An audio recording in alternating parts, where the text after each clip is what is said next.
Yan lang natukit na ato ni kaduhang nga padis. Tawagan ta wala iba kundi Honorable Andy Openia nga papadisan hanggang sa gihapon nga aktibo nga barangay kagawad ng Lapinig del Sur wala iba kundi Honorable Liza Roncales.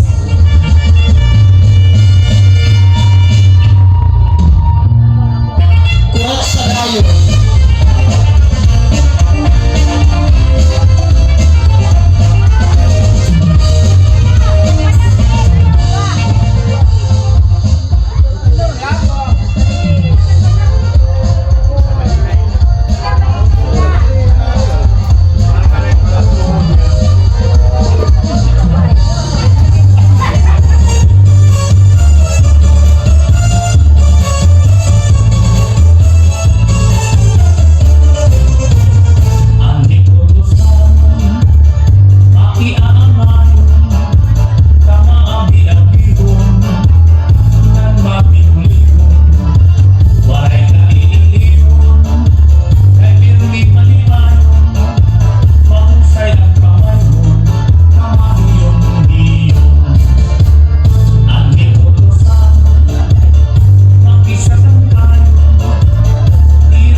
Kan Honorable Roncales para niyo maupay ang pagsasayaw ng kurat siya. Yan na, nagtukit ang ikatulo nga kurat dance interpretation nga ipapakita ato ng iba kundi